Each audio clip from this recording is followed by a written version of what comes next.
Frédéric, merci pour l'interview, d'avoir accepté et d'avoir joué le jeu. Merci à toi. J'ai appris pas mal de choses et c'était vraiment un moment convivial. Ben, je te remercie, toi, de m'avoir invité. Je pense que d'une certaine manière aussi, c'est intéressant pour les personnes qui veulent vraiment savoir ce qu'on fait et surtout comment on le fait. Ça peut être Alors, instructif. bonjour à toi, Frédéric Mbemba. Bonjour. Est-ce que tu peux te présenter, dans quelle activité tu travailles? Donc aujourd'hui, je suis ce qu'on peut appeler un conseiller sportif. C'est-à-dire que j'accompagne les jeunes joueurs de football à trouver des opportunités dans le monde professionnel. C'est-à-dire que, comme pourrait le faire un chasseur de tête aujourd'hui sur le marché du travail, Mhm. je crée le lien entre les clubs de football et les joueurs. D'une certaine manière, je leur crée des opportunités sur le marché professionnel, mais aussi avec des clubs semi-professionnels. Et est-ce que c'est une activité que tu fais à 100% ou est-ce que tu as un autre métier à côté de temps en temps? Ben, il faut savoir qu'avant, j'avais un autre métier. J'étais dans la finance, dans le domaine bancaire, et que Oui. à un moment donné, ben, je me suis posé la question à savoir si c'était une activité qui m'intéresserait et que je pourrais poursuivre à 100%, et c'est ce que j'ai fait. Et donc maintenant, ça fait 2 ans que je suis à 100%, en tant que conseiller sportif par l'intermédiaire de mon entreprise Fergie Time. Oui. D'accord. C'était une question que je voulais poser justement. Depuis combien de temps tu exerces ce métier et cette passion, je suppose? Donc ça va faire maintenant 2 ans. Mhm. Auparavant, comme j'ai dit, j'étais dans le monde bancaire et de la finance. Et en fait, le choix, il a été évident, puisque d'une certaine manière, je baigne dans le monde du football depuis l'âge de 6 ans. C'est ma passion. Mhm. J'ai beaucoup d'amis encore dans le monde du football, notamment dans le monde professionnel, mais aussi dans le monde Ouais. amateur. Et c'est vrai que le football m'a beaucoup apporté durant toute ma vie, aussi bien dans ma vie personnelle que professionnelle et autres. Et donc, d'une Mhm. certaine manière, c'était une suite logique pour moi. Ouais. Et, est-ce qu'il y a une personne en particulier qui t'a donné envie d'exercer cette activité dans le football? Bah, c'est drôle parce que avant que tu me poses la question, je n'y avais jamais pensé. Et c'est vrai qu'en fait, il y a une personne qui m'a influencé. Et c'est Mhm. notamment mon grand cousin en Angleterre, puisque à un moment donné, j'ai voulu tenter ma chance en Angleterre. Et c'est lui, par l'intermédiaire de ses contacts et des gens qu'il connaissait, qui a réussi à me trouver notamment un essai au Wimbledon AFC, qui est un club à l'époque qui était en quatrième division. Et c'est vrai que D'accord. la manière dont il m'a amené le projet, la manière dont tout cela s'est fait, j'ai pu le suivre de très près. J'étais vraiment au plus près de l'action. Et c'est quelque chose qui m'a vraiment parlé. Et Mhm. j'ai vraiment aimé. Et je me suis dit, au final, bon, après cette expérience-là, quand je suis rentré en France, pourquoi pas faire ça pour les autres? C'est-à-dire, pourquoi pas donner au football ce que le football m'a donné d'une certaine manière? Oui. C'est-à-dire Mhm. créer des opportunités. Et en fait, quand on y réfléchit, je l'ai pratiquement fait depuis toujours, puisque même quand je jouais au football, que ce soit en amateur, et ben, je prenais un plaisir en fait à rechercher des profils de joueurs Mhm. pour les équipes pour lesquelles j'évoluais. C'est-à-dire que par D'accord. exemple, tu as des fois des coachs qui te disent oui, il me manque tel poste dans mon équipe, est-ce que tu connais pas quelqu'un? Et c'est vrai que j'avais des facilités à ce niveau-là. Pourquoi? Parce que j'ai le contact humain facile, parce que j'ai joué dans des clubs, j'ai croisé des personnes, et d'une certaine manière, bah, faire la mise en relation, c'était quelque chose de naturel. Et c'est vraiment Mhm. quelque chose que j'aime faire. Est-ce que durant le confinement, tu as pu travailler comme si de rien n'était ou est-ce que ça t'a freiné un petit peu malgré tout ton activité? Bah, il faut reconnaître que le confinement, ça a été vraiment une expérience inédite pour tout le monde.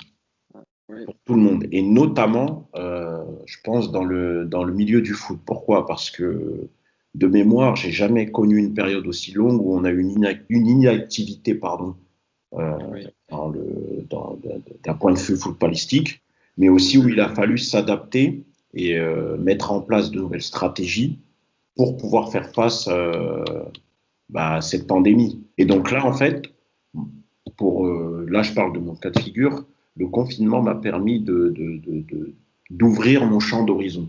C'est-à-dire qu'avant le confinement, j'étais vraiment basé sur les clubs français. oui, Alors que pendant le confinement, j'ai eu la chance de rencontrer des personnes qui évoluaient elles, à l'étranger et qui m'ont permis d'avoir des opportunités donc à l'étranger, notamment en Espagne et en Allemagne, d'accord. et aussi dans les pays de l'Est.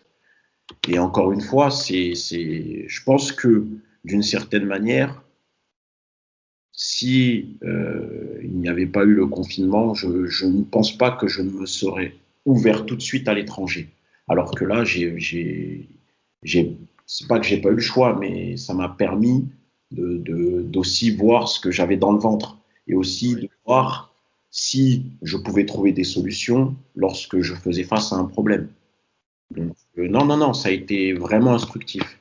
Comme quoi, quand on s'en donne les moyens, on peut peut-être aller voir un petit peu plus loin qu'on le pense.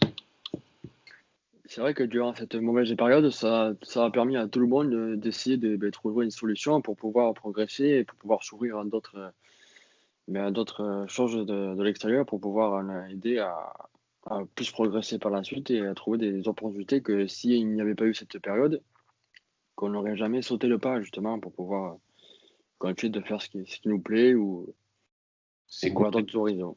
C'est complètement ça. Et ça m'a permis aussi de retravailler mon anglais et mon espagnol. Donc Ah c'était oui, vraiment pas mal. Donc non, non, non, on va dire que ça a été intéressant. Les choses n'ont pas tourné comme on l'aurait voulu.